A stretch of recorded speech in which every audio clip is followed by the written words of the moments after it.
The Alaskan Way Viaduct will shut down permanently in a few weeks. Metro buses will soon get kicked out of the downtown transit tunnel, and that's just the start. How will we survive a 5-year commuting nightmare in Seattle that experts call the period of maximum constraint? It's going to be difficult getting around. We're going to have to look for alternatives. How prepared are we? Our message to employers is plan ahead. Our studio panel weighs in. The priority here is to make sure that transit is a competitive option. Looking for light at the end of the tunnel with the dreaded Seattle squeeze next on City Inside Out.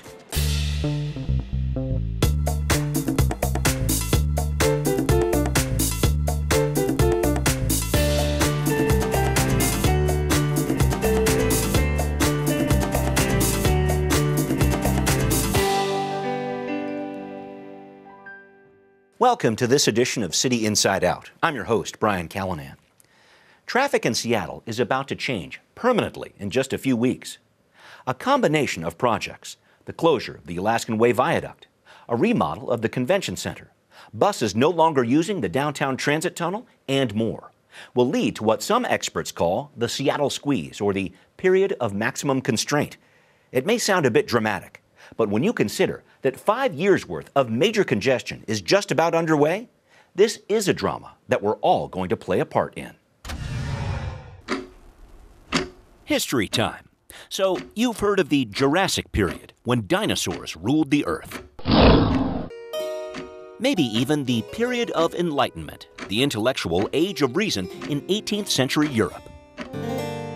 But in just a few weeks, a new period will dawn in Seattle, guaranteed to forever transform land travel as we know it, the period of maximum constraint. I think it's going to be terrible. I live in West Seattle, and I've heard that the commute's going to be especially miserable. I'm dreading it. City engineers have dubbed the next 5 years as the period of maximum constraint for traffic congestion, due to several major construction projects happening within a short time frame. First, the Alaskan Way Viaduct will be shut down completely January 11th, with roughly 3 weeks before its replacement, the Alaskan Way Tunnel, is opened. Then there's the expansion of the Washington State Convention Center, begun last year, that has progressed to the point so that in March of 2019, Metro buses will be blocked from entering the downtown transit tunnel, moving 7 major regional bus routes onto our city streets. That will help speed up light rail trains. But the expansion of Sound Transit to help ease congestion won't happen until the year 2021 at the earliest in Northgate. Eastside stations won't be online until 2023. For the next 5 years, big public and private infrastructure and development projects are going to change the way that we travel through the city forever. First things first, the viaduct is set to be closed January 11th, with the replacement tunnel set to open the first weekend of February. It's going to be difficult getting around. That's Dave Sowers, Highway 99 Deputy Administrator for the State Department of Transportation. So a lot of the infrastructure's in place, but we have to open it up, expose it, stripe it, finish some concrete work. He says crews will need 3 weeks to finalize the connections to the new tunnel. That means tearing down embankments and temporary detour roads on the north and south ends of the tunnel, and linking up with new on- and off-ramps. But for those 3 weeks, it's traffic congestion, guaranteed. We have 90,000 vehicles per day that use the viaduct, and they're going to either have to find a different route into town or just change their travel altogether.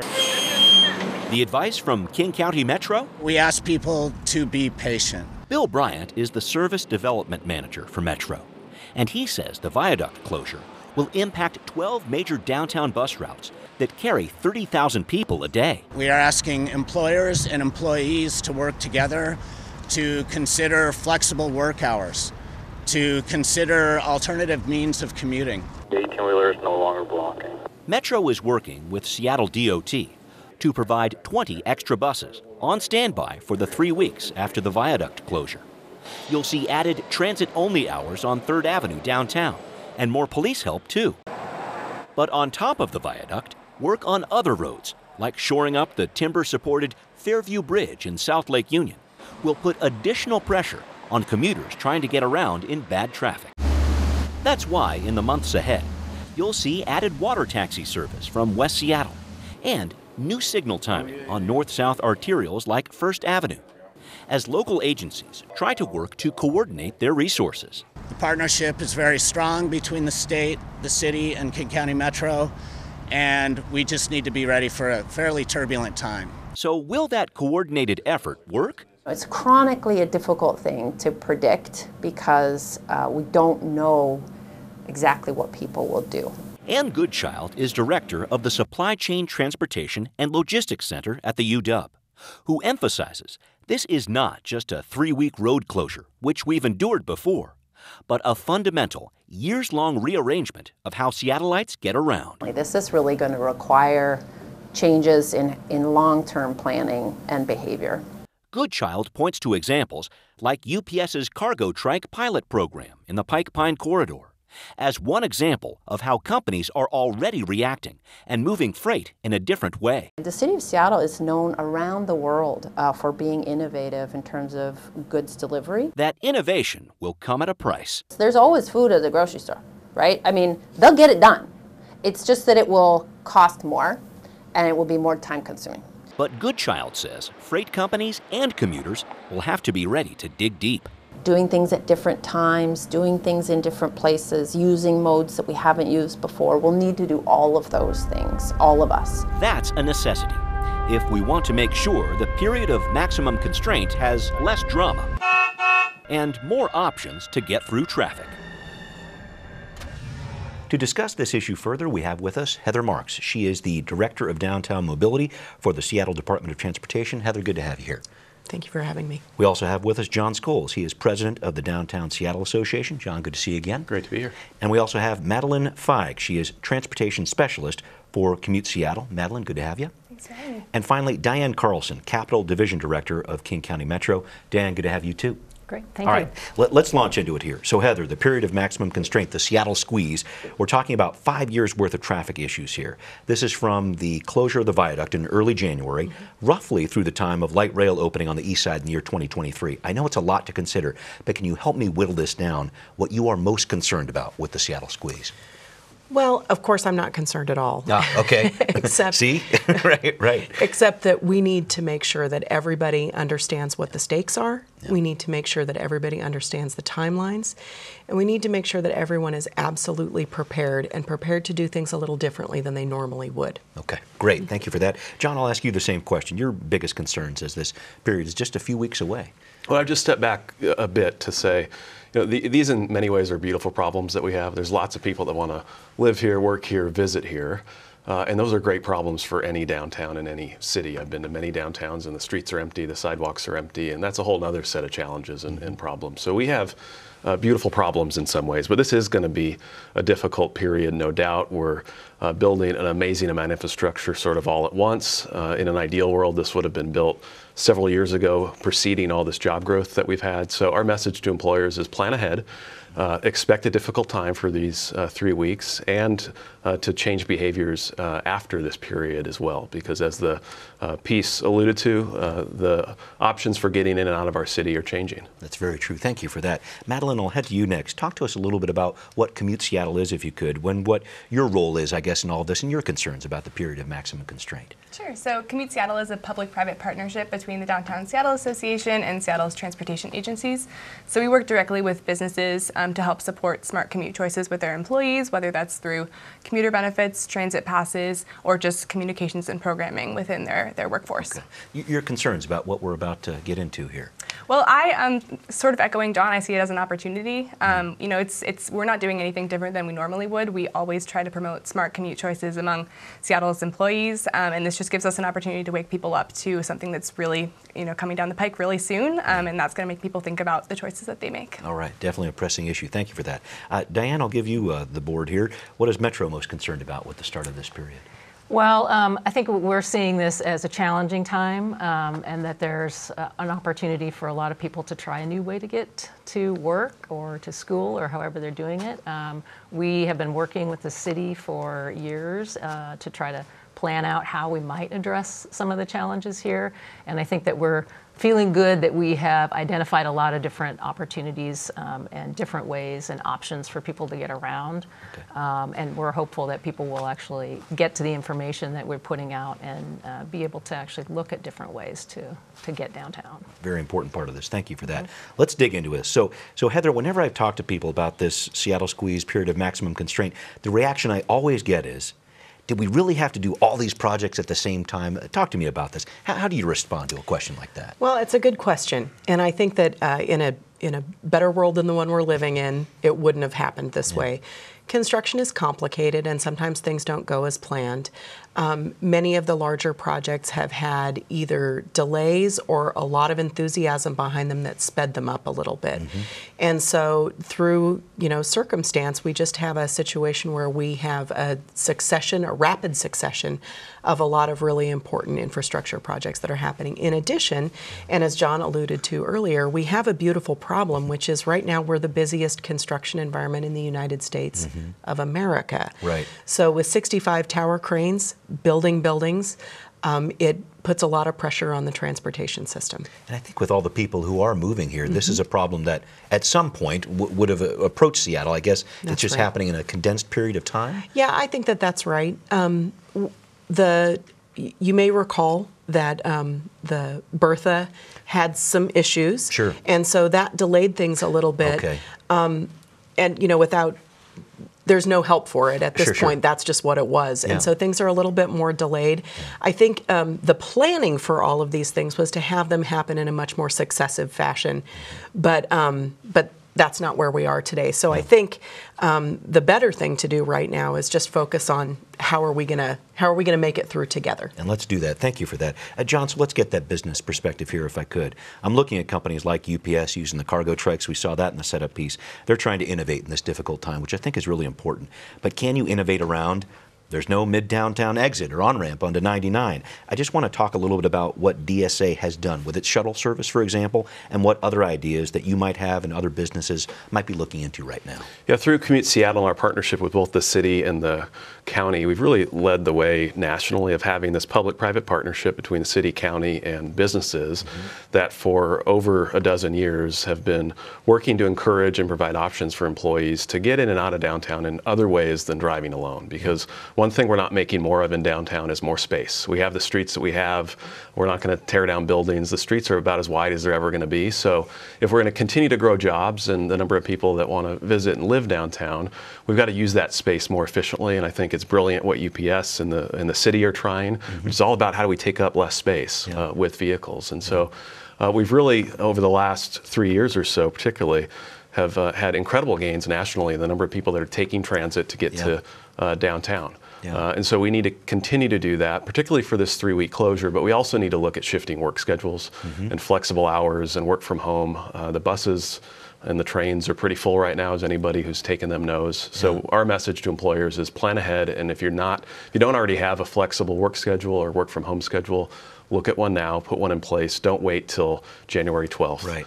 Can you touch on that work that you did to actually provide a shuttle to some different businesses? I know DSA did that. How'd that work out? Is it something you do again? Or yes, we've got a great partnership in place now with the state of Washington as part of their mitigation for the viaduct removal to fund a visitor shuttle that's free. And so 3 routes that are running from the central waterfront to Seattle Center, into the retail core, and into Pioneer Square. And that's all about encouraging visitors to come downtown, not have to drive their car necessarily, to be able to go to lots of different businesses and attractions and the great things that we've got, and to do so for free in a shuttle that comes every 15 minutes or so. Right, big deal. Thank you for bringing that up. Madeline, I wanted to talk about a recent survey from PEMCO that said only 1 in 5 people told us they would be willing to take public transportation if it was more convenient. That attitude plus a 5-year-long congestion problem equals what? I'm just talking about the old habits that are very hard to break for some people. Absolutely. We sort of joke on our staff at Commute Seattle, if you've been driving to work for 20 years, you're not going to wake up one day and say, I wonder how I should get to work today. But if you've been hearing in the media from your neighbors about all the things that are about to change your city and change the way you get to work, you might wake up and ask yourself that question. Right. So again, we see it as an opportunity to sort of jump in and say, oh, well, now you're thinking about it. We do have all these other options options that you might not have tried. It might really improve your sanity as well as the way our city moves every day. And you're actually reaching out to employers. Can you tell me about the actual work that Commute Seattle does on this? Absolutely. So we are working on a contract with Seattle Department of Transportation to provide free consulting services for businesses ahead of the viaduct closure, again, just sort of capitalizing on that event as an impetus for change. So we're providing free consulting, sort of evaluating what businesses are already providing as far as policies and commuter benefits, and helping them put new policies in place if need be. And businesses are calling? Absolutely. Okay. It's been busy, absolutely. All right. That's a good sign. Sure. So we're providing phone consultations for anyone who's interested, as well as hosting a number of events, both directly for our clients and collecting the number of clients in one place to kind of let them know what's coming and what the best practices are. Thank you for that. Diane, the UW expert we talked to about this, said it's very difficult to predict what people will actually do during the Seattle squeeze here. We know about traffic in our area, but we've never really had a situation at this scale. Is Metro ready for it? Yes, we are, but I think we would agree with her that we can't predict it. So we're planning for what we think might happen at the beginning of the viaduct coming down, and we are planning to be flexible depending on what happens. So people will maybe do one thing at the beginning of the week and then change their mind and try something else at the end of the week. And what we're trying to do at Metro is have our services be flexible enough to adapt to that change as people realize that going for 3 weeks, they might need to do something different. And this is work with SDOT, I think we're talking about here. Heather, did you have a point on this? Yeah, absolutely. I just wanted to point out that Seattle is actually one of the few major metropolitan areas where bus ridership is increasing. Right. And what transportation nerds call the mode split is actually really impressive. Only about, 25% of people who commute downtown come in their car. So it's, despite the survey, it's actually quite impressive. Lots and lots of people take transit. That is an important piece of this. And if I can, I'm going to start shifting ahead a little bit into the future here if I can. So people I know will be able to drive toll-free through the new Alaskan Tunnel when it opens. But tolls in between $1 and $2.25 will be in place, likely sometime in the summer of 2019. So what is the plan when that happens and some people start to try to avoid the toll? Talk to me about that, please. Well, we do expect that when they when WashDOT implements tolls, initially there will be some diversion. That's the word, right? Yeah, people like to find out if there's another way other than paying a toll. I think we're going to use many of the same tools that we're using now and that we'll use during the permanent viaduct closure, including 24/7 monitoring of our transit. Right. The TOC there. The TOC, 24/7 monitoring Yeah. of the traffic system. And we actually have technology that allows us to change signal timing on the fly. Yeah. In addition, we're working with the Seattle Police Department to deploy uniformed police officers at key intersections. And our goal there is to keep transit moving. Yeah. The priority here is to make sure that transit is a competitive option and so that people can feel comfortable leaving their car at home. And talking before the show, you and I both live in West Seattle. I know a lot of neighbors of mine that feel a little picked on with this. What do you tell your neighbors about this? Sorry? Yeah, right. No, I think that this is actually going to end up being a really good thing for West Seattle. I think that the tunnel is going to be a way to get to your friends in Ballard in a much more in a quicker way. I also think that the exit at Dearborn is going to be a good choice. On the south end, right? On the south end is going to be a really good choice for West Seattle residents who work downtown.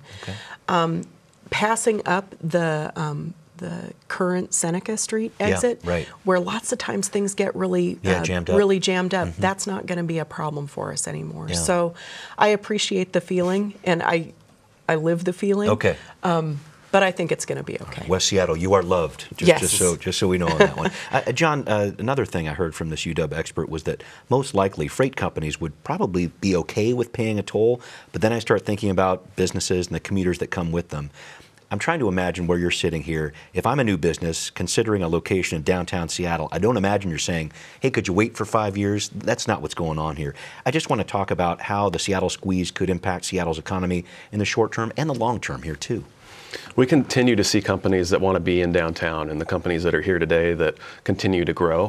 One, because we've got this incredible transit system that we do today, and it's only going to get better with the extension of light rail north and south and east, and the expansion of our bus network. So employers want to be in the middle of this city because of that asset that we have. And we'd all like to have more, and we'd like to have those light rail lines that are currently being planned and constructed up and running today before January. That's not going to happen. But we've got a great system in place today that's been really attractive to companies because they know that their employees have lots of options to get to their jobs that they don't have in other places in the region. And I think it's important, too, to point out that big companies like Amazon have actually invested money in King County Metro to try to make sure that more service is happening. There's a connection there between business and these different agencies that are trying to work absolutely. on There's this. companies that are investing directly in service, and then hundreds of companies that are investing in transit passes to put those in the pockets of their employees. That's right. $100 million a year is being spent in the private sector on those types of benefits and incentives, which is huge and unique within the country. That's important. With that whole issue, though, will it cost more to ship things here, move things around? I don't know how businesses are trying to approach that issue, but I know in talking with Dr. Goodchild about that, that was a concern. It's going to take more time and it might cost more for these companies trying to move stuff around the city. And we're going to need to experiment, just like we're seeing with UPS, to experiment on how do we make the vehicles smaller, take up less space? How do we use the periods that aren't in the peak commute periods to get goods around? That's really important to a healthy downtown. I mean, the oysters can't take the bus, and the things that we're buying, shoes at Nordstrom, those are coming in trucks. So we've got to be smart about how we do that, which makes it even more important that those of us who can take the bus or can take the train or work from home or take a bike or walk to work are making those choices too. Right. John actually came here on a Razor scooter. That's I just want to make sure I pointed that out. Madeline, I wanted to talk about the way you commute. You commute by bike. I think a few people might be considering that option when roads get backed up. There are a few challenges here I want to point out, though. Cycling in January, a little bit of a tough sell.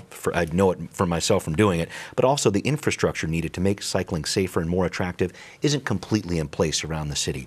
How will the Seattle squeeze, the period of maximum constraint, affect cycling? What do you want to say about that? Well, I continuously think that cycling is the most efficient way to get anywhere, especially during peak commute modes, peak commute times, that is. I mean, it's efficient and fast, and it gets you some exercise at the beginning and the end of the day.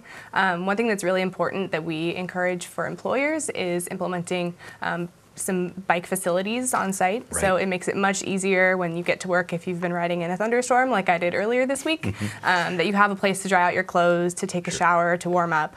Maybe to keep your belongings during the day. When it comes to infrastructure, obviously we'd all like to see, more bike lanes, more protected areas for bicyclists. But I think also getting more people out there and getting them on the roads and biking in new places, it makes people more alert. When people see more cyclists on the road, they're more likely to be careful and to pay attention, and I think that's really important as well. Thank you for that. Diane, I want to look ahead to buses no longer using the downtown transit tunnel starting in March of next year as the convention center gets an overhaul. I know you want to encourage more people to ride the bus, but I know there's likely going to be more traffic congestion out there just on all of our roads, and also a lot more people crowded on our buses. Talk to me about what you're trying to do to accommodate that, plus the increased need for parking at park and rides for people who live out of town. Let me go specifically to when the buses come out of the tunnel. As you pointed out in the beginning, that does mean that we'll have a little better reliability for the train, so that's a good thing.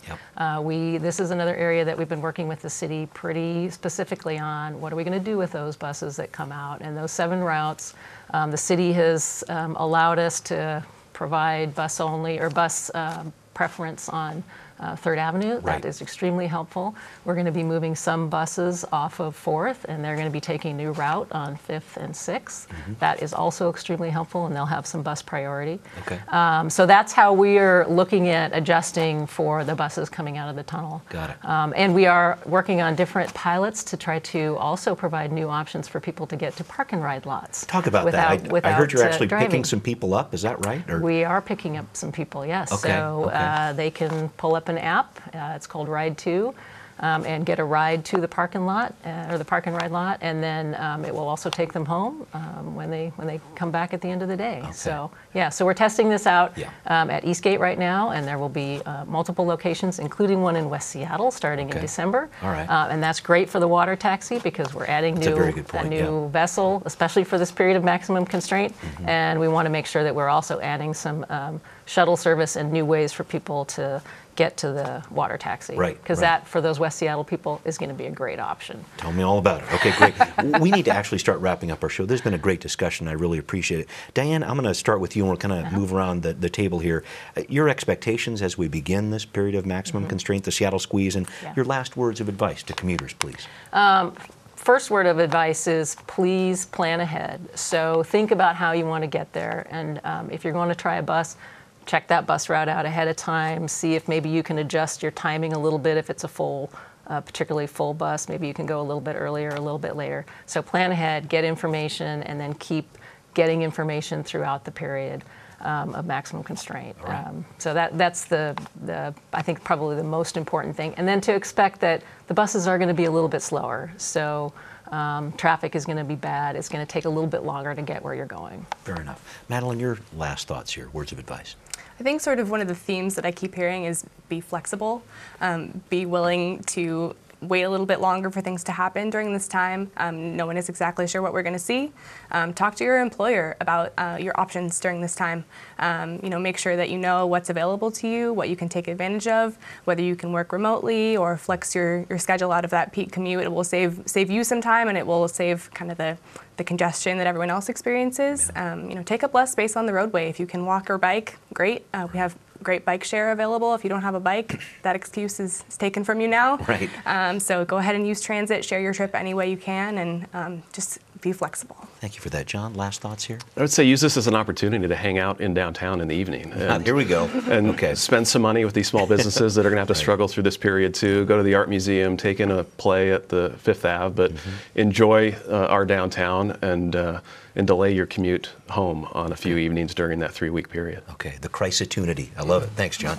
Your last thoughts here, Heather. Well, I just think that it would be really important for everybody to be prepared. Things are going to take a little bit longer. You're going to have to exercise all the options you have for traveling. I'm going to allow about 15 extra minutes for my commute.